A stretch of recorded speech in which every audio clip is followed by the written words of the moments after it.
Hello and welcome to Sunday's edition of Cracking the Cryptic. Now on screen we have a new Miracle Sudoku for you today.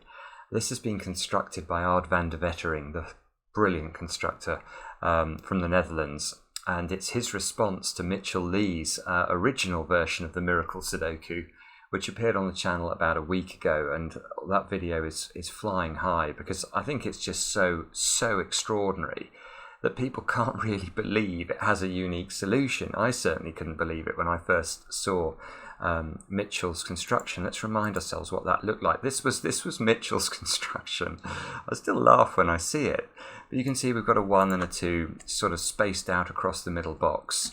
Now what Ard has done is he's modified this considerably with just a 3 and a 4 separated by a knight's move.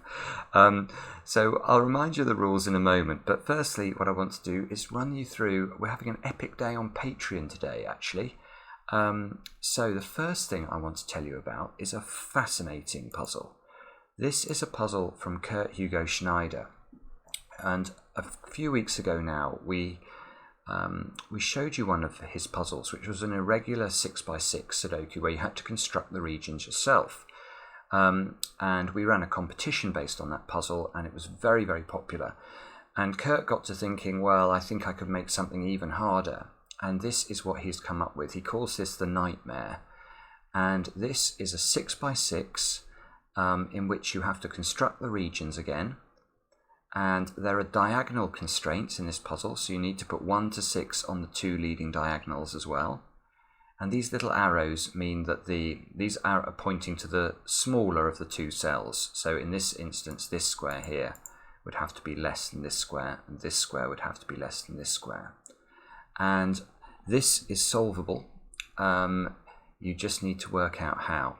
Now, if anyone does send us a logical solution to this, and I say that because it's possible and no one will. You might be able to bifurcate to a solution, but to actually find the logical path is, well, if you do, you will discover a thing of stunning beauty about this puzzle. But if anyone does, I'll certainly give you a shout out on the channel. We may give you a prize as well. We're thinking about it. But this is free. Just go to the Patreon page that will link below the video, and you can have a go and play around with this. We'll put a link in there so you can play the puzzle.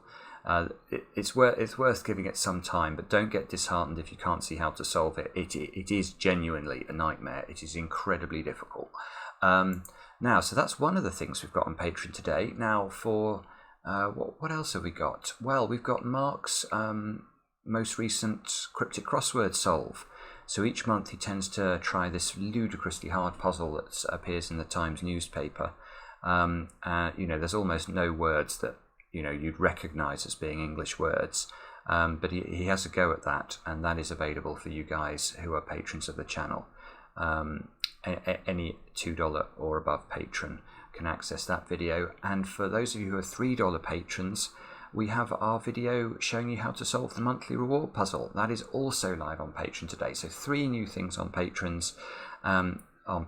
So we hope that you guys can all enjoy something over there. Now, with that, let's remind ourselves of the rules of this mad Miracle Sudoku.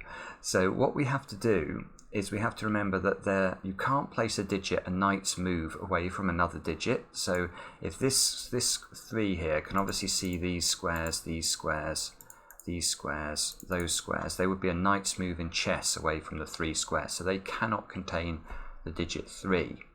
Now there's also a king's move constraint in these puzzles, which means that, taking the 3 as an example, a chess king could move to this square, this square, this square, could obviously move to all those squares. So none of those squares can be a 3 either. And finally, there's a no-touch condition, or sometimes it's called a non-consecutive condition, which is that you can't put a digit, for example, this square here couldn't contain a 3, because 3 is consecutive with 4. Similarly, this square couldn't contain a 5, because again, 4 and 5 are consecutive. So this bunch of conditions will hopefully lead to a solution to this puzzle. I've had some correspondence with Mitchell about how he created his version of this, and it really is, it's a pretty fascinating topic, as I think a few of you may have looked into. But one thing, before we get started with this, I just want to show you, I saw another version of this recently from Wei-Hwa Huang and Bram Cohen, who came up with this version. It's the same rules, except also incorporating a thermometer constraint. Now, I've had a quick stare at this, and I think this is going to be brutally hard. I'm sure theoretically it does have a unique solution, but the absence of given digits and the length of these thermometers, you know, these are not particularly constraining thermometers, means I think this will be brutally difficult to solve. I will put a link to it under the video for anyone interested though. And with that, do have a go at this one. Click on the link. Again, loads of links under this video. And with that, let's get cracking. So, it's just mental that this has a solution. Let's have a look at the middle box. Where can we place a 3 in the middle box? It can't go there. It can't go here because that's a king's move away. It can't go in either of those 2 squares because they are a knight's move away. So it must go in one of those 3 positions. Ordinarily, you wouldn't bother to notate 3 positions in a box, but what we discovered last time when we solved a puzzle with these constraints is that you could have 5 digits in a box and it's still constrained in some weird way. So 4, yeah, okay, 4 is huge in this box, isn't it? Because where can a 4 go? Well, it can't go in those squares. These are a king's move away. These are a knight's move away. So it can only go in one of those 2 squares. And immediately, look at the interplay here. The 4 can't go here, because if it does go there, we have to put the 3 in a cell that's orthogonally connected with the 4, and that breaks the non-consecutive constraint. So actually, we know the 4 must go there, and therefore that one can't be a 3, I suppose, so let's remove that as a possibility. Just simple Sudoku and knight's move constraint locks a 4 in at the bottom of the grid. Where should we go now? 4's in this box perhaps, because the 3 operates to constrain it a little bit.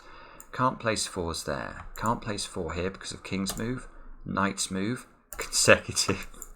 4 must go in one of those 2 squares. So 4 in this box now. That's a knight's move away from this 4, so 4 is locked into one of those 3 squares. 3 on this box.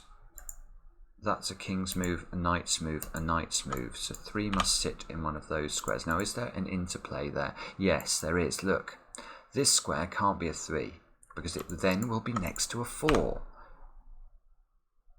That means there's a 3 in one of those 3 squares at the bottom because these 3's interact. Okay, so where on earth do we go now? I have no idea.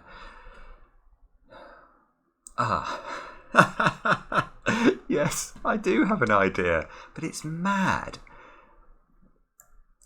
This box is restricted in the 3's because this 3 rules out those 3's, 3 from those 3 squares. Now, a 3 in either of these 2 positions would have to be a king's move away from whichever of these 2 is the real 3. But look, these 2 squares would be a knight's move from whichever of these 3's turns out to be real. So either Sudoku or knight's move also rules out those 2 squares. So I think the 3 gets locked into one of those 2 positions, which is, I mean, it's fantastically weird that that can be the case. So, okay, so where on earth do we look now? It never feels like there's enough constraint here to actually solve the puzzle. 3's in this bottom box then. I mean, that square can't be a 3. I guess this square can't be a 3, can it? Because if we try a 3 in that square, it's going to rule out both of those squares from being 3's. So actually none of those 3 squares can be a 3. And the 3 gets locked into one of those 4 positions. Which again doesn't feel... Now this one, that square can't be a 3 because that would remove all of those 3 possibilities from being a 3. So at least we can get rid of that one as a possible. That locks us into a relatively low number of options, but it's not enough. I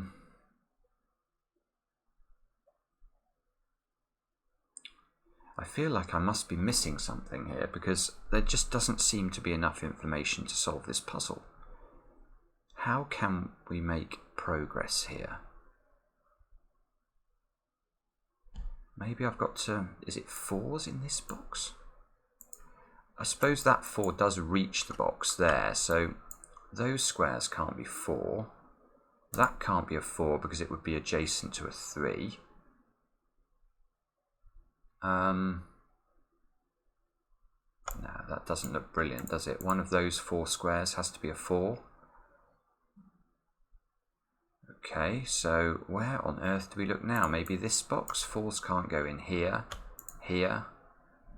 No, this is getting silly. Let's try 3s in this box. So 3s can't go here. Ah, yeah, okay. They can't go next to the 4. Ah, and that 3, of course, sees that one. Good grief. So the 3 does get locked up there. That gives us a 3 in this box. We can't put a 4 next to a 3. So the 4 gets locked down here. That's a little bit better in terms of this box, especially with the knight's move removing that one. So there's a 4 in one of those 2 squares. Now, it's mental. Now, there can't be a 4 in either of these 2 squares, because if there is, it rules out both of those positions. So those aren't 4s. And these 4s see that square, so this has to be a 4. Wow. Okay, so we are slowly but surely building up some sort of method here that might get us to a solution. 4s.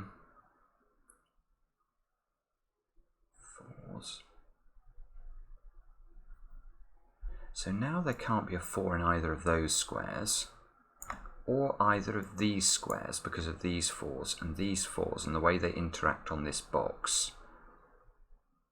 And there can't be a 4 in either of those 2, because they're going to be a king's move away from these. So these 4s here, these 2 dominoes, they rule out those squares, these squares, and these squares from being a 4. So there must be a 4 in one of those positions. It's just so weird. Now, that must be a 4. Now, that gives us a 4 here. The 4 disambiguates which of these is a 3, because the 3 can't be consecutive. That gives us a 3 here. And suddenly, again, we have... Now this can't be a 3 because it's a knight's move away from that one. These 3s rule out that square. Now this, presumably 3s in this box are now suddenly restrained, because the 3 can't go in those. This 3 rules out those 2, and this 3 is connected to that one by king's move. So that square has to be a 3. That means the 3 moves... the 3 has to be here, because these 3s and these pencil mark 3s all interact on the box. This 3 settles that that's a 3.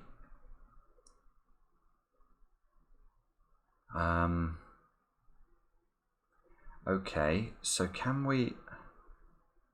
That can't be a 4 now, because it would be consecutive with a 3. So the only thing I haven't done is thought about 4s in this box, and now this 3 presumably is going to be helpful. It is! This 4 sees that one by knight's move. I don't believe it. And that must be a 4 as well. And look at that. We've actually got this to a similar point to we got the other puzzle. That felt much harder though. Maybe I missed a couple of bits of logic there, but that felt very tricky. And you can see that we can't really resolve this pattern. We know that the 3s and 4s are going to have to be 1 apart, because if those 2 did turn out to be the 3 and the 4, that would shift the 3 and the 4 together up here, and that would break the non-consecutive rule. But we end up here, and now we have a decision to make, I suppose. We can either look at 2s or we can look at 5s. This is going to be mad. We'll look at 2s.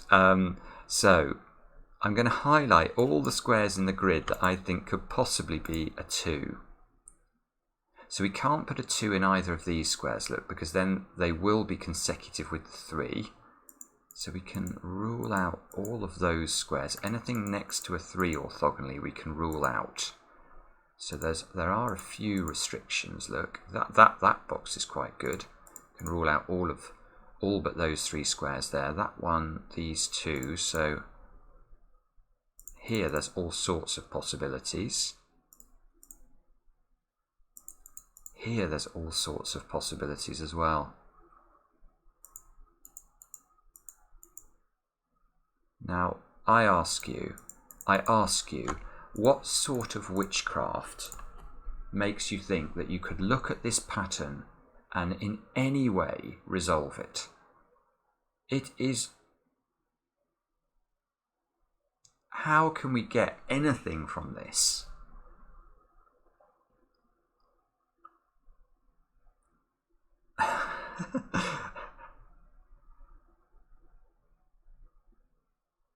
Sorry, let me just stare at this for a moment. Presumably there must be some restriction we can garner from this that is going to help solve the puzzle. Or else maybe we have to look at 5s.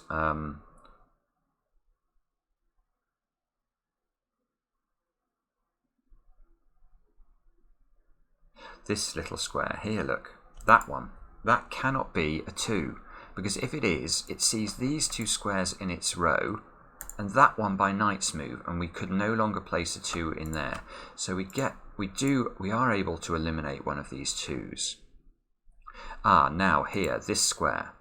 This square sees every square in that 2 by 2 block, believe it or not. It sees those 2 naturally, that by king's move, and that by knight's move. So that can't be a 2.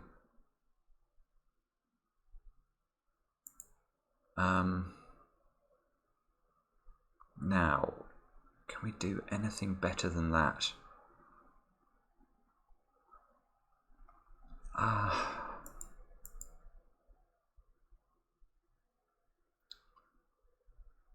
Oh, yes, maybe we can actually. Look at this square. Yeah, this square is quite interesting, because if this square is a 2, it would rule out a 2 from this square and this square. And that would place a 2 in one of those 2 positions. So there would be a 2 here and a 2 in one of those 2 positions. And then there would be nowhere to put a 2 in this box. So that does not work. This square is white as well.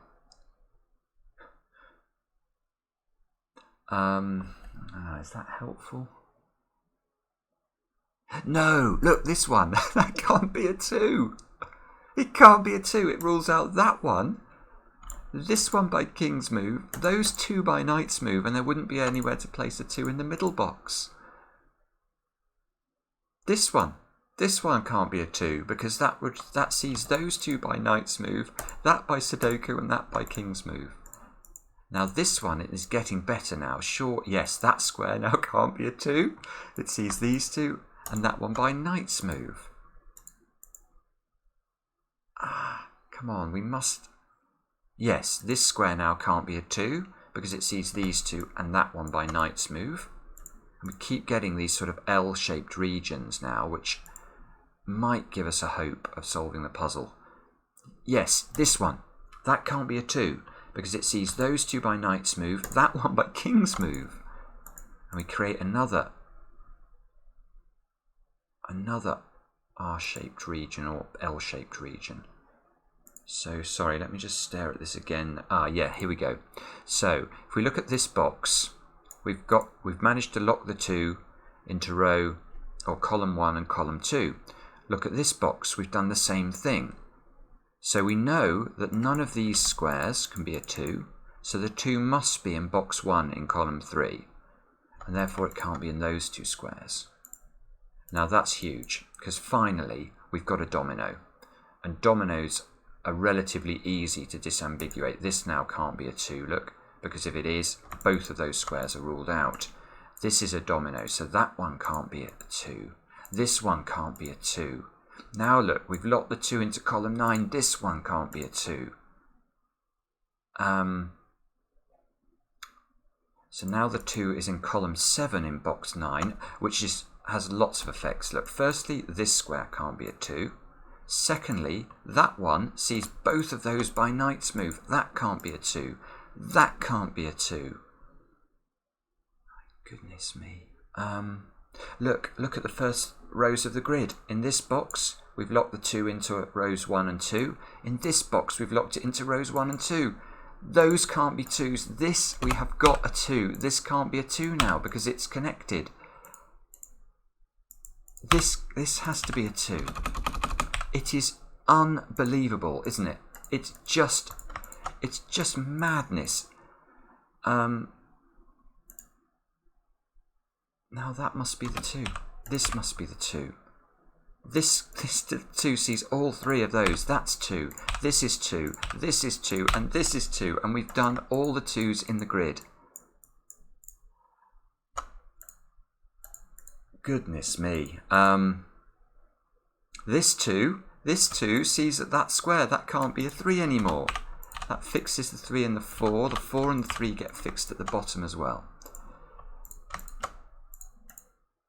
Now I'm going to look at the 1s. So let's have a look at the 1s. The 1s can go in those 3 squares. In this box, they can go in those 4 squares, those 3 squares. Oh, good restriction on this box. Look, it can only go in one of 2 positions, and they're both in the same row. So that's going to be somewhere to focus on. Here, those ones. Here, those ones. That 2's also powerful, look. And 2's are really restricted there as well. So I think, as we discovered with Mitchell's puzzle, when you actually get a bit of traction in these puzzles, suddenly, because the space gets filled, the puzzle gets easier. Let's hope that's true. So these being a 2, or sorry, these being a 1, mean this can't be a 1. The 1 must be in one of those squares. Let's just check whether we've got... I feel like there should be a restriction there, but I can't see what it is. We know the 1 is in one of these 2 squares of this domino. Now, the very interesting thing about dominoes in this form of Sudoku is if either of these squares is a 1, you can actually ring the entire domino as not being able to contain a 1. And that's because... let's imagine this was the 1 for a moment.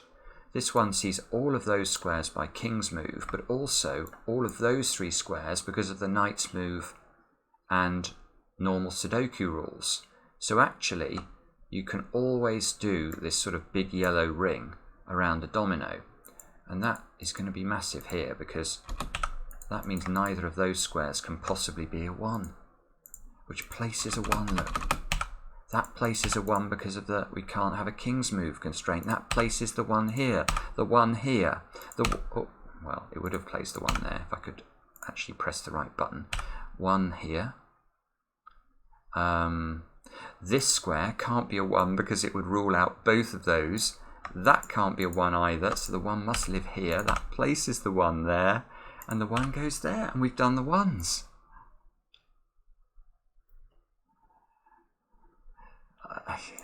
I mean, I just love the idea that there is now a competitive Miracle Sudoku market. And Ard van der Wetering has basically says, yeah, I'll look at yours, Mitchell Lee, but here's another one. And the solution path feels different. I mean, it is. This one feels harder, I think. I don't know whether that you guys will agree, but I feel like the start was more difficult. Now, the 5 can only go there in this box, because it can't be consecutive with the 4, and the 4s are sort of penning the empty cells in here. So the 5 must be placed here, and immediately we can reduce the 5 down to just 2 positions in this box there. Similarly here, look, in fact we can place a 5 in box 4 because of it can't go next to the 4, and it can't go in those 2 squares. So maybe we don't need colouring now. Yeah, look at this. 5's ruled out from all of those squares immediately. This can't, so we can place 5s in one of 2 positions there. We don't know a great deal about the middle box though. But that 4's huge. that locks a 5 into the top row. So that fixes this is a 5. That now touches that cell, so that's a 5. 5 gets placed into one of those squares in box 6, and one of those squares is next to a 4, so again we can just fill that in. Now the 5 goes here because this square is next to the 4. Now the 5 goes here, and the 5 goes here. Oh, that doesn't look good. I don't want to put a 5 there. No, 5 there. Hopefully I haven't made a boo-boo. No, that still looks like it's working. Let's look for 6s now. Let's see if there's a box where yes, this box, box 6 indeed. Where does the 6 go? The only place that's not next to a 5 is that one. Now it places a 6 here because we can't put it next to the 5. The 6 here, the 6 here. 6 must be in one of those two squares. Therefore, it's in one of these two squares. And let's try 6 must go there in box 3. It must go here in box 2. That fixes that as a 6. So this is a 6 and this is a 6, and we've done the 6s now. I feel like this is just therapeutic solving this. I mean, it feels like you know you're constructing a perfect jigsaw. Now 7s have got to go in one of those squares. What I should probably do actually is just have a stare at the grid, because I bet you there's going to be a box where the 7 can only go in one position. Yes, the middle box. That 6 and that 6 operate like that. That gives a 7, that gives a 7 here, that gives a 7 here because of the knight's move constraint, and actually that's 7 as well. 7 must go in there. This must be a 7. 7 goes in here. This 7 rules the roost over box 6, and the 7s are placed. So to finish it, what we're going to need is just to find a 7 with an orthogonally empty cell next to it, because that will disambiguate the 8 and the 9. We need 1, otherwise there'll be 2 solutions, and there is. Look, the 7 here. So that can't be an 8, that's a 9, and that is going to finish the puzzle. It is just, these things are works of art, aren't they? And works of art indeed. That's 8, that's 8. Oh, gone wrong. Don't go wrong, Simon. What did I do wrong there? 9, 9. That should have been a 9. I don't know what I put in there before. That means that's a 9. That should be an 8. That should be an 8. That should be a 9. That one must be an 8 because it can't be a 9. Let's check. Yes. There you go. That's how to solve the latest Miracle Sudoku from Ard van der Wetering. These puzzles are absolutely sublime. I hope you enjoyed it. Do let us know in the comments, and do try all of these extra things that we've got on Patreon today. It's all so exciting. I will also tell you that we've had a video overnight from Christoph Seeliger showing you how to construct a variant Sudoku from scratch, a Thermo Sudoku. So look out for that on the channel very soon.